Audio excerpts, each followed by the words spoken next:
Welcome back to the P.H.Y.S Podcast. I'm your host, Tyson Martin. Today's guest is Trent Mitchell, an award-winning Australian photographer, author, and visual storyteller whose work explores the relationship between people, place, and the landscapes we leave our mark on. For more than 2 decades, Trent has built a remarkable body of work that blends documentary observation with fine art photography, earning international recognition through award-winning books, exhibitions, and clients that include Patagonia, Leica, Red Bull, Google, Tourism Australia, and Mercedes-Benz. Known for his ability to capture both the beauty and the contradiction of the modern world, Trent creates photographs that go beyond what a place looks like and reveal what it feels like to be there. In this conversation, we explore storytelling, creativity, photo books, the Australian landscape, and the pursuit of meaningful work through photography. Thank you for tuning in to the P.H.Y.S Podcast. Let's get to the show. Hey, it's Tyson here. I'm just jumping in real quick to give a huge thank you to Kieran, Helena, Devin, and the entire Harlow team for believing in this show and the vision behind it. Your support has meant more than you know. From day one, you've backed not only my podcast, but the bigger idea that creativity, storytelling, and community matter. Thank you for continuing to champion these conversations and help make them possible. I truly appreciate each and every one of you for everything you've done, from providing me gear, allowing me to do giveaways, and just straight up supporting the show. And if you're looking to pick up some of the best lighting gear on the market while supporting the show at the same time, check out Harlow using the link in the description. Thank you for being part of the journey. Now let's get to the show. Yeah, cool. Thanks for having me on, Tyson. My name's Trent Mitchell, and I'm primarily a stills photographer, and I'm based in Queensland, Australia. Yeah. My background's pretty diverse in the image making kind of space. I started out doing graphic design and visual arts, and moved into photography and dabbling in direction and motion, self-publishing books, and just doing all bits and bits and pieces of things, across a variety of subjects too, which is kind of cool. Yeah, it's neat that you haven't pigeonholed yourself. You know what I mean? You aren't just dedicated to one genre of photography. You capture a wide variety. Like I was saying in the beginning, I found your first image that caught my attention was actually a surf photograph. Mm-hmm. And then I started looking into your into your portfolio, and I was blown away by how widespread your abilities actually are behind the camera. I never really I think that's runs off the back of just being curious about stuff, primarily, and taking pictures of things and places and spaces that interest me at the time in my life. I don't really think in terms of like categories of photography or genres or whatever. I just think about photography and what my curiosity is drawing me to. I mean, I couldn't, for example, be a dedicated still life food photographer or something like that and just shoot food for the rest of my life.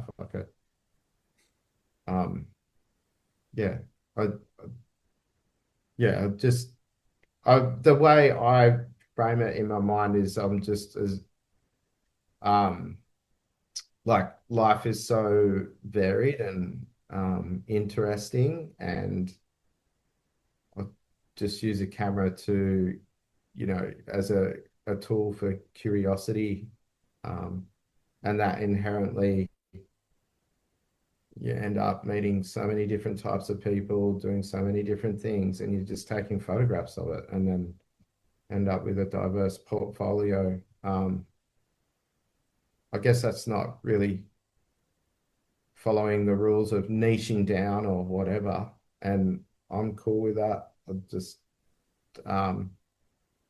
seems to have worked so far. Sometimes I think I should niche down a little bit, but I think following curiosity, um, and being genuine and true to the um, what um, fires you up at the time that's interesting for yourself, um, in depending on what chapter you're in of life. I think, you can't discredit that for anyone's journey. So I think, it's like a life diary of curious um, explorations, really.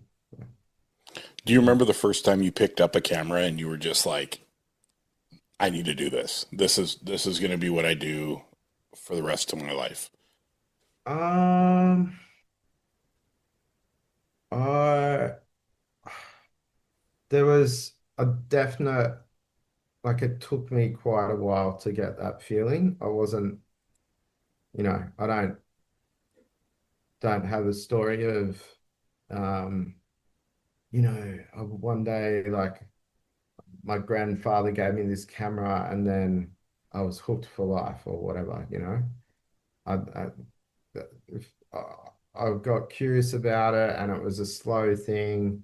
I was doing art and graphic design at the time, and I used photography for you know, just in my mind, I was hoping to just increase my skills, broaden my skill set.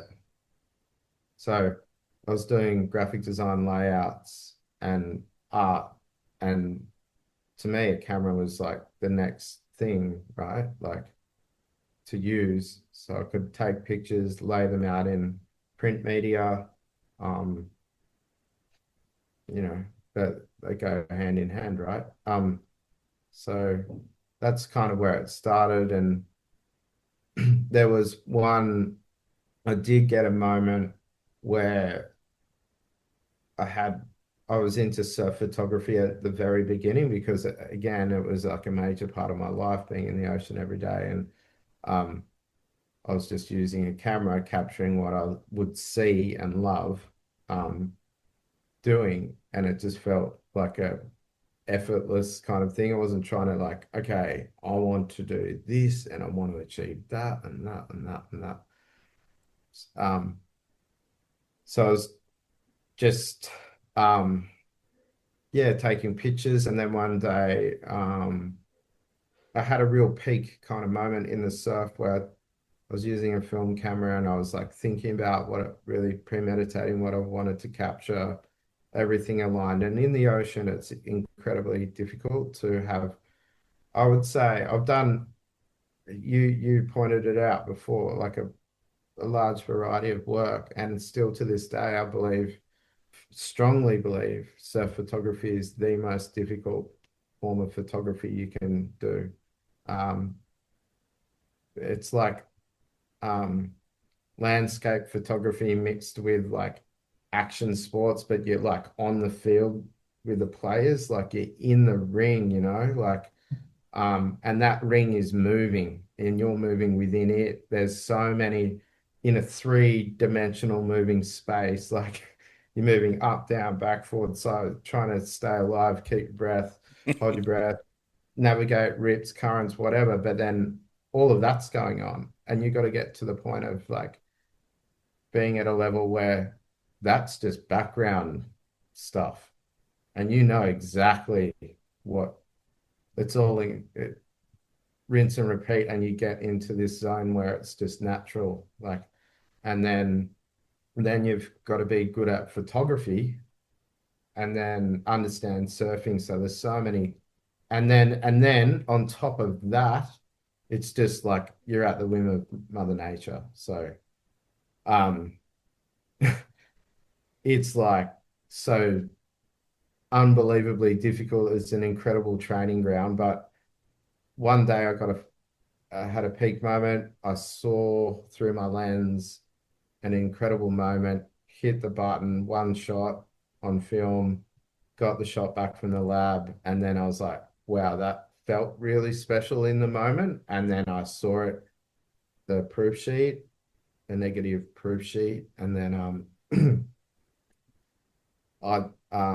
yeah, it just felt like magic. And then I was like, wow, that I was aware at that point that that was really difficult to do. And I was like, okay, yeah, this is like locked in now. Like, yeah. And then that's where I was like, okay, I'm gonna keep going here. Like, this is a really good, fun, healthy, good thing to be doing. Yeah. And that was the point where I haven't looked back since. So I bet learning in the surf must have, in that quick second, have to think fast and be good at, know your camera's ready to go, know you can compose the image while having all those other things come on. It probably really aids in all of your photography.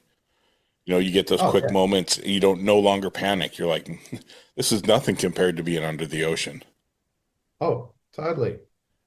Give me a still controlled set where I can take a portrait of somebody and I have half an hour.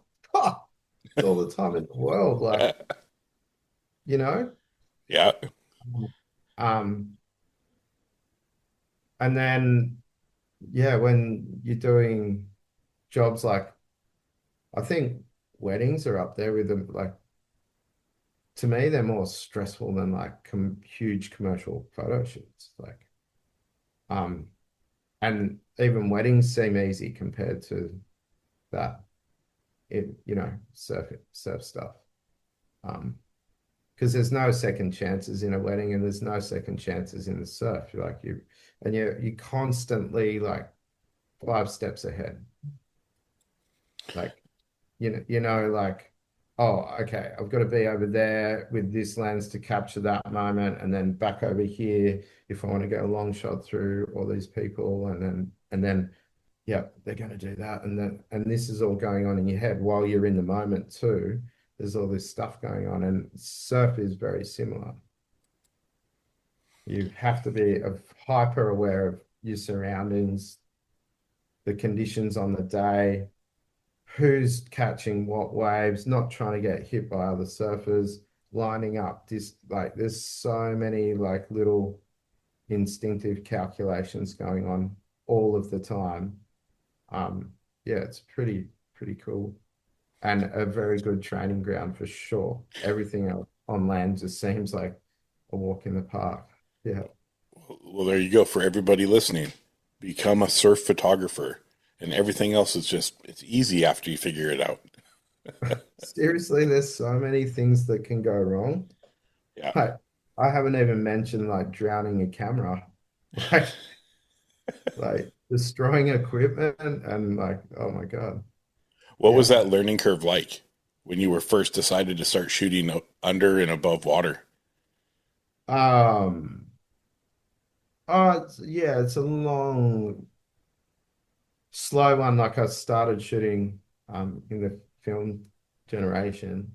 Um, and I know I was studying and like living at home with my folks and didn't have too much spare change. So I was shooting really slowly and methodically. Um, and sometimes I'd make a roll of 36 photos last 3 sessions or something. Um, so the learning curve was slow, but in time, but I feel like um quick in learning. Um, I know that it's kind of contradicts itself, but um, uh, I felt okay. For the amount of film I use, I felt like I learned very quickly, but that took a long amount of time. That's kind of, yeah. I learned very quickly from the results I was getting. Yeah. Did you find that, I mean, did you go through like different underwater housings? I can't even imagine, like, I struggle with film now, what it was like Yeah. to try to capture and have all your settings while it's in a waterproof housing and you're under the ocean and you're battling those conditions. Like, I mean, if somebody sat down and you put a list of all the things you had to battle just to get a good photo underwater or in the ocean, That list would be Yeah. pretty impressive. Yeah. It's just, yeah. And again, to reiterate, like, hmm, you, the primary, you can have all of that stuff dialed, but, um, you know, if, if the surf isn't cooperating, you're not getting any good results. So you, again, you're at the mercy of, you know, Yeah. so. And that's a beautiful thing. It teaches you a lot to let go and of control, um, and let things come to you. And you have to constantly be in a hopeful state of mind, like, oh, it's difficult now. Maybe the ocean will settle. I'll give it another half hour, 45 minutes, see what's going on.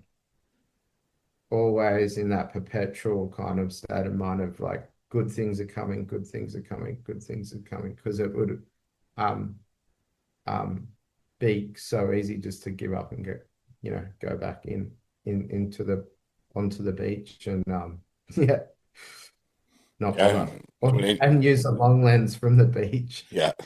But the Yeah. results are just so different. I mean, there's nothing wrong with shooting from the beach, but there's something No. special about being in the water and watching, like for me, as an outsider to that, seeing the images from in the water and seeing how a wave just looks so different when it's caught close.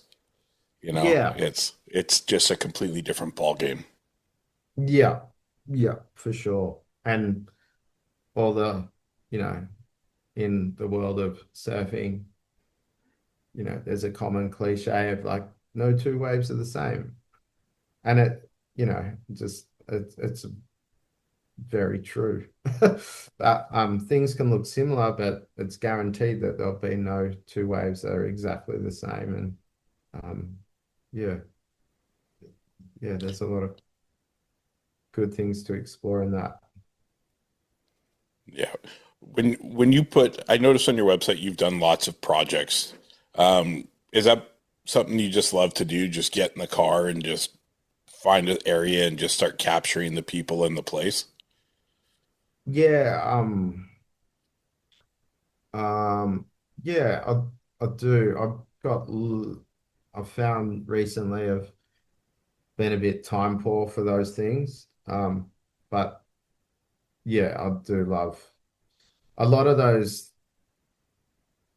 opportunities would present themselves when I was traveling for surfing, photography. So going between places and it's see cool towns and have time out or just take quick snapshots here and there. Um, yeah, and recently I've published a book called Australian Lustre, which has been pretty well received here at home and um, currently got a little show in Paris at the Australian Embassy with that style of work. And those photographs were taken, sometimes just little snapshots on the road with a film camera when I could. And then other times I'd just be curious as to, I haven't been to this place before. I kind of want to spend a week there with 50 rolls of film and go crazy. Um, just like immerse myself in it and get curious and take a stack of photographs, and everything in between those serendipitous snaps on the road and like actually seeking places and spaces about. Yeah, yeah, I What love was the it. process of putting together Australian Luster? Like, was it a multi-year endeavor, or did you kind of figure it out pretty quickly what you wanted to lay out and then get the ball rolling? Yeah. So I mean, I'd been just taking these types of pictures for about probably 10 years or so, just chipping away at it. So it all goes back to myself having a ACL knee reconstruction. I was on the couch and then couldn't go in the water. It was, it's a pretty hard injury to recover from, in terms of mobility. and I was pretty landlocked. So I started looking at Magnum photographers and photojournalism. And off the back of that, I kind of got fired up to do street photography. Like I could I could drive somewhere, hobble around and take pictures, like just stand and wait and hobble around. And so, and so that started a while ago. And it's probably about 10 years of doing that, I started entering stuff into competitions or whatever. And I don't, it's kind of like external validation stuff, but um, a couple of photographs were recognized in awards and things like that. And I had a solo show with about 50 images. Um, and I created a little catalog for that, like a little, I don't know, maybe 100-page little crappy little zine-esque kind of booklet. And then I thought, wow, this could be an actual book. And then from that um, point, I really like dove into that and thought, yeah, I'm going to make a book. In my head, it became a thing. And then there's probably another 5 to 8 years of shooting. And then, so all up about 15, 18 years worth of shots to go through. And yeah, that's a shooting process. And then to edit and pull it together was about 12 months of editing, scanning, doing layouts, printouts, multiple versions of it, all of the things, changing the name 1,000 times, uh, you know, laying the thing out 1,000,000 times as well. All of that, yeah.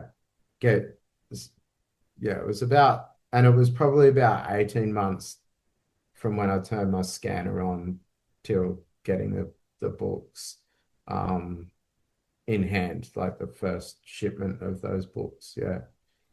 When you were doing that process, did you go through the typical imposter syndrome? Like you're like, why am I doing this? I felt like, I'm just copying, I'm not good enough. Did you have any of those kind of moments? I know I deal with that on a daily basis of anything that I'm doing. I'm hypercritical of my own work. So Yeah.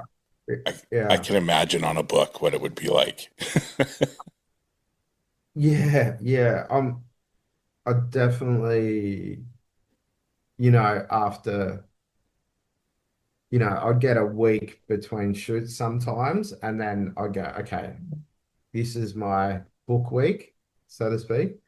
And, after like the second night of being up till 2 a.m. doing scans and like removing dust off photographs that I'm like may or may not include in the book, you get tired and exhausted, and then yeah, that monkey mind starts, eating away at, like what am I doing this for? What, blah blah blah. Yeah. Um, but um, yeah, I'd shoo those away just as quick as I come in and not dwell on that because I know I've been through it enough to know it's just not true. Like, and it's just because you're tired or not um like that's a real low state of energy kind of thinking. Um, and yeah, I'd recognize that and just go, okay, I need to rest, I need to slow down a bit. It's all good. Take, you know, you take photographs to share. These are things I tell myself. You take photographs to share them. This is like um this is the best way to share photographs. You enjoy looking at books, other people will enjoy looking at your book. Um, break it down very simply, and people, the book will find the right people. all of these things like to counteract the, oh, I'm not worth it, or it's not worth it, you're wasting your time, like blah blah blah. And most of the time that's not true. When the project's done, it gets its own life of its own, and it, that projects tend to find the right audiences if you put them out there enough, you know, and you can do it in ways that aren't um like uh do it in ways that feel good, that aren't um uh don't feel like you're pushing things on people too much or anything like that. Yeah. And with the book, have you done galleries, book signings, things like that to spread the word? Yeah, I had a little party kind of thing, like a book launch party. It wasn't really a show, so to speak, and that was fun. I I didn't really think of it like a, traditional exhibition where I never called it a book signing. I never, I just went and called it a launch party. And it was like, I just put up all my test prints on a wall. I didn't give a shit. They were like the same test prints that I used. They're all scratched up from being on the floor and had, removable tape all over them. They were the prints I used to do my physical layouts with, like fill the entire wall. Had a couple of frame prints that I already had. Um, had a stack of books and invited friends and had live screen printing and stuff, and that was really cool. Um, yeah, just had a party, had my mate playing music, and that was fun, and that was really nice to do. Um, and yeah, at the moment I've got a show and off the back of releasing the book and getting online editorial exposure.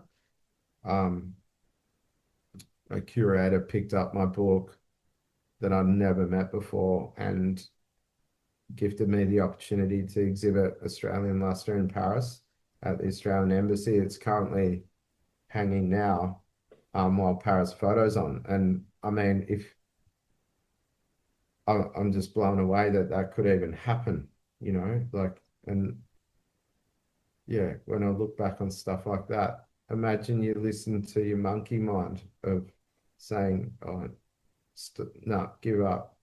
You know, And anyway. who would imagine, you did this book that this is like 15, like 18 years of your life of images captured that you put out. And then the next thing you know, you're in the embassy in Paris like that. Do you remember that, getting that call or getting the email saying, "Hey, we want to do this"? Yeah, for sure. Did it blow you away? No, no. What it complete. I just thought it was a scam. Yeah. I I didn't go, oh my God, no way. This is it. I and I thought, oh, okay. And then I knew the curator's name and I thought, oh, it's got to, no, this has to be real to some degree. So I thought, oh yeah, I remember replying, what photograph would you like for the show? And their response was that no, we want you to have a show. And I was like, oh wow, okay. Yeah, that'd be fantastic. How many artists are you pitching? And they're like, you're the only artist we're pitching. We want to see your, your library of images and curate a show. So Wow. yeah, so that's when I thought, wow, okay, it's happening. And then I guess I felt most doubtful during that process rather than the bookmaking process because I just thought, oh no, I was waiting for the email of, oh, sorry, the funding's been pulled, or, you know, um, actually we've had pushback from the embassy. They've changed their mind on the theme and of what they want to show or whatever it could be. But I was just like waiting for it to fall Yeah. over. I'm going, when's this gonna just this is too good to be true. When's it falling over? Kind of thing. But yeah, it just didn't. So that yeah, still there now. So stoked. Have you been to Paris to see it? Yeah, yeah, I went to the opening. They had I mean, it was already hung, but they had like an opening e evening. Um, so that, yeah, I went over. Yeah, it was really good. It must have been neat to walk in and then just to see this big layout of your work in It some was place pretty like cool. Paris, you know? Yeah, I mean, I've never been to Paris, and then to experience the city and um, itself was mind blowing. And then, yeah, it was just icing on the cake because yeah, didn't feel real, mate. Yeah, still, still kind of processing that whole experience, to be honest. Still, and that was like 3 months ago or something. I was there, maybe. Yeah, It's yeah, inspiring though. You know, when the people listen, they should be inspired by, you know, a lot of people think they have to do this quick body of work so fast, but you're showing it's like you took a 15 to 18 year process to put a book together, right? And yeah, you take the time and you build it how you want to do it. That can open doors. And like you said, stop listening to those voices that are trying to tell you otherwise. yeah, yeah, yeah. Any I, plans for another book? not at this point. Um, I mean, I've got a couple on ice, like that I've done. Um, and they're completely different. Um, but yeah, for now, I'm just focused on still, I think Australian Lustre still has a lot of life left in it. And yeah, I'll be continuing like trying to share that. Um, it's just been really well received. Even at home, I thought abroad it would be well received just because I mean it's very similar to like you know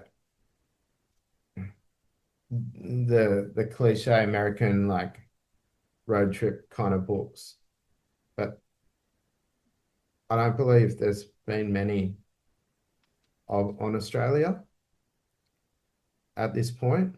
Um, so yeah, I just want to keep sharing it for people to see like what's really out there in all the in-between places down here in Australia. It's yeah, it's pretty a huge place and really interesting to explore. Um, yeah, and and cool to see like what's really there. Yeah. You know? I mean, the Americana, Route 66, those type of books are my favorite. Like my photo book catalog is full of books like that. Yeah, I grew up, you know, with my dad, and I grew up on the Oregon coast and in just outside of Portland, Oregon, in the U.S. And we'd get in the car and we'd just go for 3 or 4 days and just travel to these little places so my dad could fish. yeah, And you remember the weirdest little things. Like I'll be going for a drive down and I'll look at my wife or my kids and I'll be like, "Oh, that place used to have the best hamburgers." You know, you just start remembering all these little things, these yeah. little tidbits that meant so much as a Hmm. kid. And, you know, and now I'm sharing the stories. And if the place is open, we'll go and share the experience because that's what my dad and I did, Yeah, you know, and exactly. that I wish I was into cameras then because could have been so many neat, interesting photos that I missed, right? Yeah, That it helped me yeah, remember it even more. So I think your book sounds amazing. You know, you get 15 years of experiences put into a book is pretty impressive. it plays off that exactly what you're talking about too. A lot of the places were places that I'd visited as a kid. Um, and, a lot of Australians can relate to that, and these places and things. And um, yeah, that nostalgia, as much as, you know, people connect with it. As much as it's like, feels like cliche or whatever, people can thread their own stories when they see your photographs, because it's either a direct reminder of that place because they've been there, or it feels like they've been there, or maybe they have, maybe they haven't, looks similar, or it feels like that place I used to holiday, or like it brings back beautiful, hopeful, um, untainted holiday moments. And I think that stuff's kind of nice at the moment, given all the chaos and AI stuff that's going on and whatever world politics.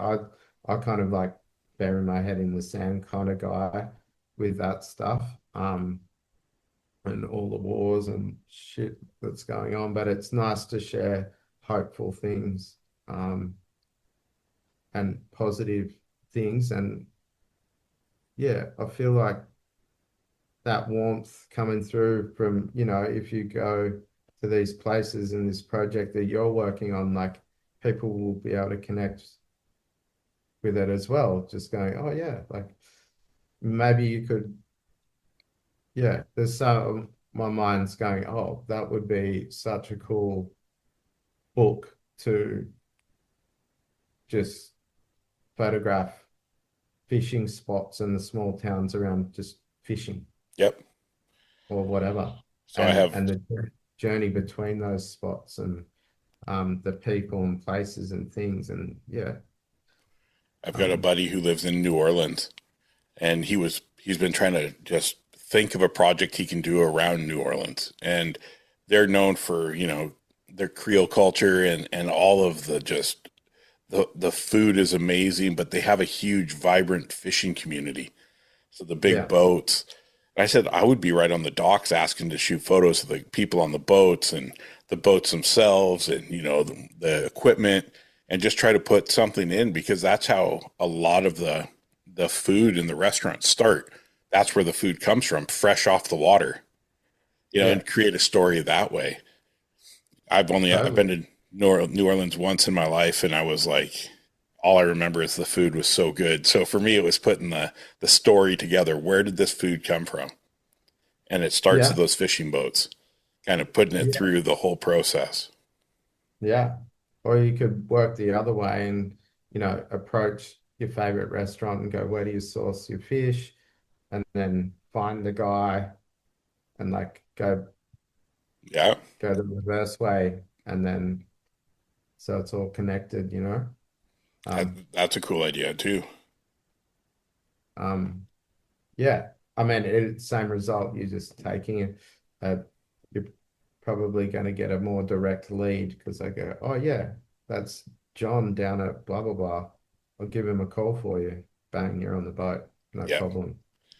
Yeah, having the doors open and have somebody helping you would always make it a little bit easier. Yeah, for sure. Yeah. I was browsing a few of the pictures of the Australian Lustre book, and I've never been to Australia, but even the pictures, seeing them, reminded me of places I've seen of my U.S. travels. And it's neat to know that that's a completely different country, but certain parts reminded me of parts of California, or parts of Oregon, or Arizona, things like that I remember as a kid. I can even see them in places I've never been. Yeah. So it's a really cool book. I'm gonna add it to my my must purchase list. I've got a copy waiting for you, man. I've got lots, man. Like I try to. My wife's made me promise to only buy one book a month because I was going nutty. That's cool though. I love it. So I have a big chair in my where I am now, off to the side, I have a chair that's got two bookcases, one on each side. I like to just Yeah. grab my coffee and grab a photo book, and I just sit there and just absorb the energy and the inspiration from the work, Yeah. and it's such a nice feeling. Or like you said, you see an image that really instantly your brain clicks because you remember something similar as a child. And Yeah. I love remembering because I didn't get enough time with my dad. I didn't get enough time with my grandpa. So I missed out on a lot, right? So by the time my parents split when I was 15. I didn't see my dad for like 9 years, and then he passed away. Oh God. I got to reconnect with him 3 months before he passed away, and we got to clear the air of all the things we issues we had. So we reconnected, and we were like, obviously the father son scenario is not working, but let's just be friends. And we were on a good path. But that's usually when stuff like that happens. So there's a lot of memories that I'd like to recapture in my brain of those history trips that my dad and I took. Yeah, man, that's really special. I think you should go do that for sure. Yeah, and see, and it'd be neat to see what's even still around. Yeah. Right, the world is disappearing so quickly. They're getting rid of all this history and heritage for these big, new, boring block buildings. Yeah, totally. That's what is it's literally happening on my street.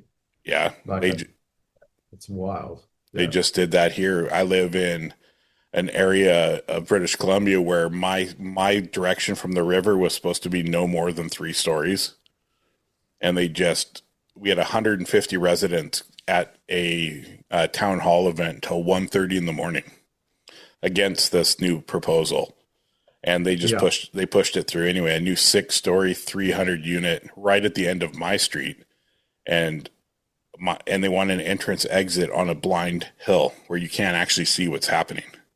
Wow. Yeah, They so don't care. They're making so much money they don't give a shit. Yeah. yep, and that's the worst part. Yeah. Yeah, the small community feel that we have currently is about to change drastically. Yeah. But Yeah. I guess that is the way life works.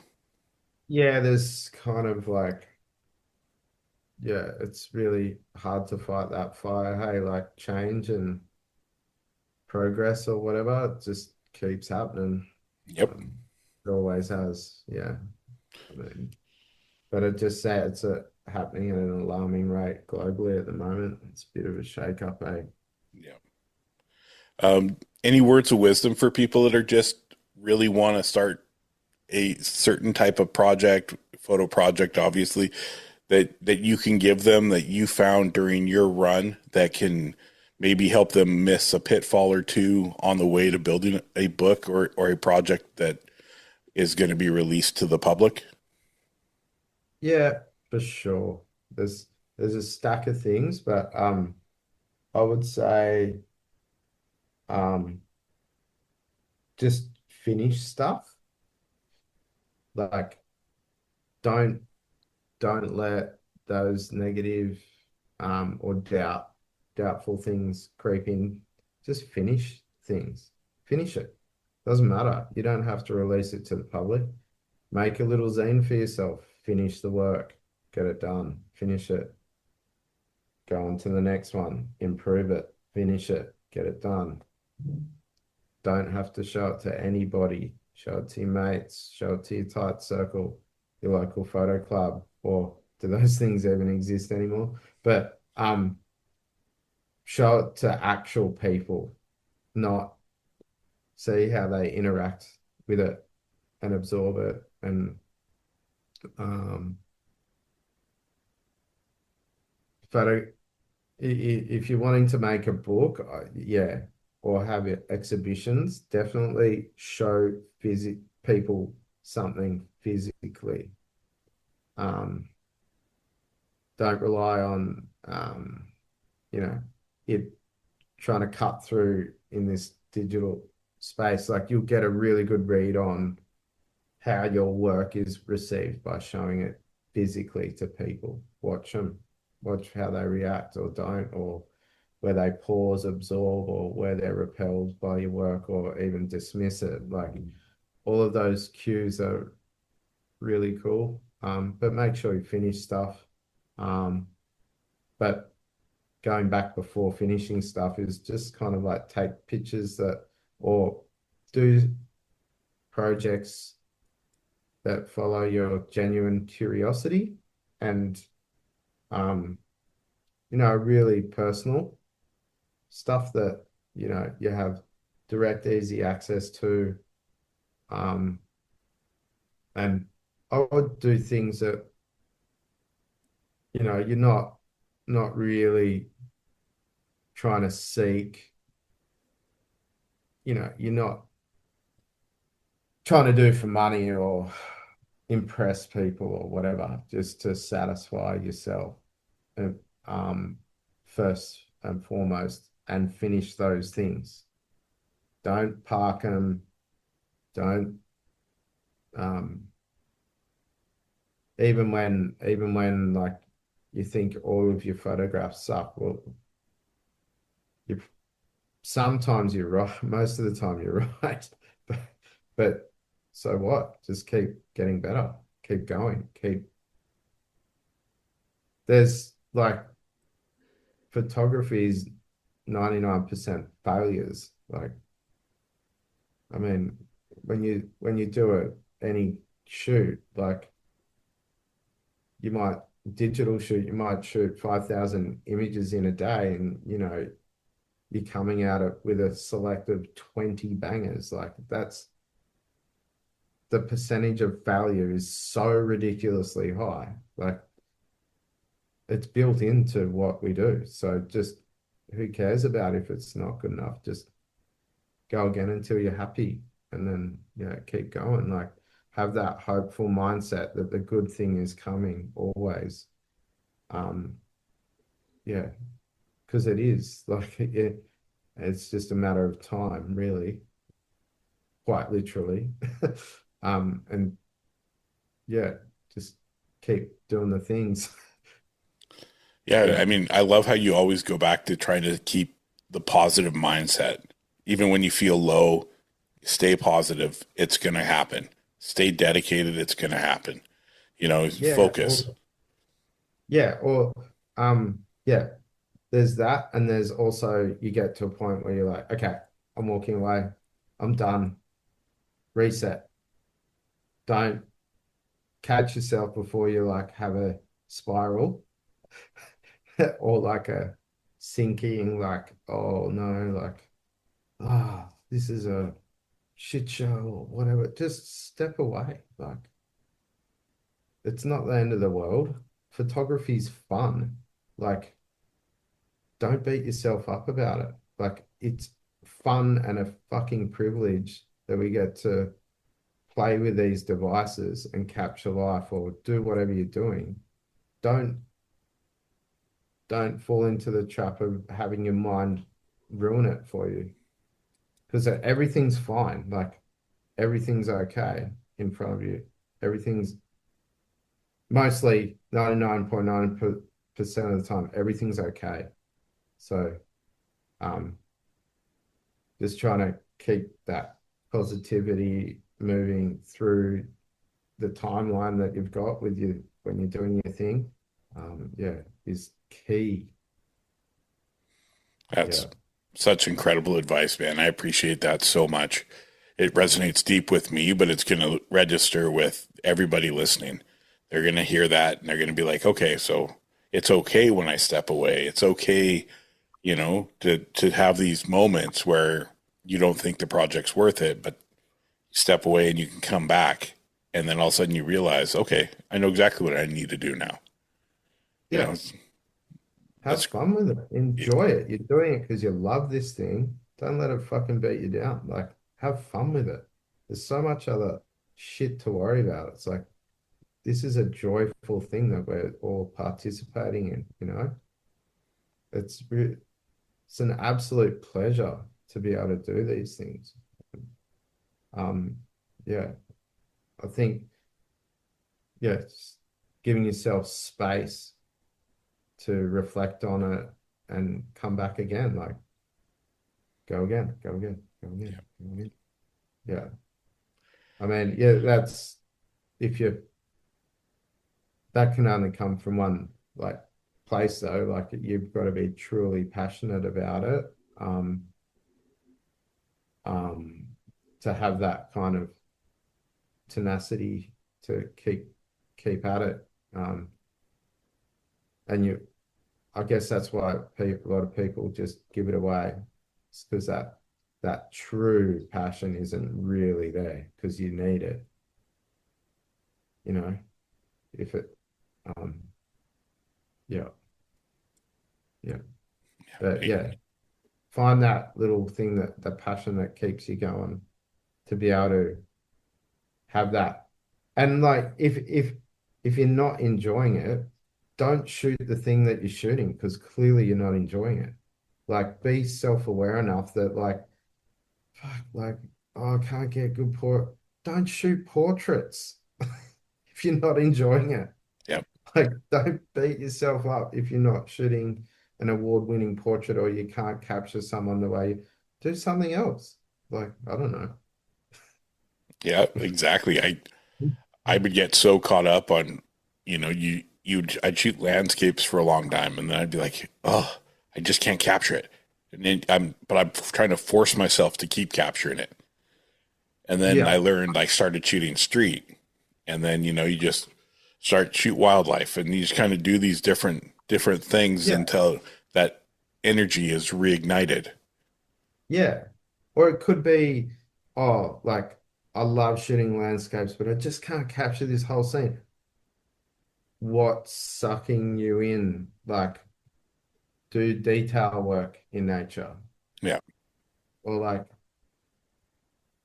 I don't know, play with all different techniques that give you that feeling that you get when you're there.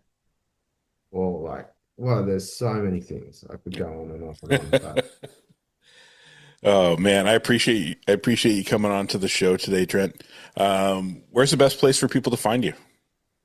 I've got a website, trentmitchell.com, and all my links to socials and books and print. I don't have any prints up at the moment, but yeah, books and portfolio and socials are all linked through that. Yeah. Perfect. I'll put those in the show notes. Thank Any you. projects you got coming up that you want that you can talk about or that you want people to know about, or is just kind of your book the thing right now? Yeah, it's still very current. So Australian Lustre is definitely my focus at the moment. Don't really have anything coming up. I'm just in that process of like the creative process of the things being made. It's getting it out there, and I don't want to put energy into new projects when this still has a bit of life to it. So um, I'm sure I've got a couple of little ideas bubbling away that are kind of in that kind of vein of Australian Lustre. But I don't know, nothing's really landing hard yet. So um, yeah, I'm more in the sharing part of the cycle than the doing. So yeah, Australian Lustre's the thing. Yeah. Perfect. I'll put all So those links in the show notes with a link directly to where they can purchase the book. thanks, Tyson. Appreciate it, man. My pleasure, man. You've opened my eyes to some things I've been struggling on. So thank you. Thank you for Oh, being cool. open Yeah. with your conversation. And like I said, your book really made me feel like some of the trips that I took with my dad. And I mean, he's been gone now 26 years. And so it's kind of like it was a neat, quick reminder of all the fun and little places that we visited during all those weird fishing adventures we did. Yeah, sick. You should definitely go do those trips, but don't put too much pressure on yourself to capture great photos. Just go do the trip and capture whatever just comes at you, but no pressure. Yeah, Enjoy it. exactly. All right, man. Well, I'm going to get dinner started here for my children who are being very quiet. And Yeah. I appreciate your time. I appreciate hearing about your story and your journey. Thanks, man. Appreciate it. It's been such a pleasure having a chat, and I appreciate the call up. Thanks, mate. Bye.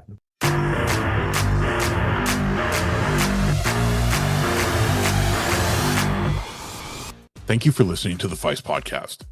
If this conversation inspired you, taught you something, or made you see the world a little differently, make sure you like, comment, subscribe, and share this episode with someone who needs to hear it. Follow us on all social medias at P.H.Y.S_podcast to stay connected with future episodes, behind-the-scenes content, and the growing creative community around the show. And remember, as always, photography heals your soul. Thank you for listening. Have a great day.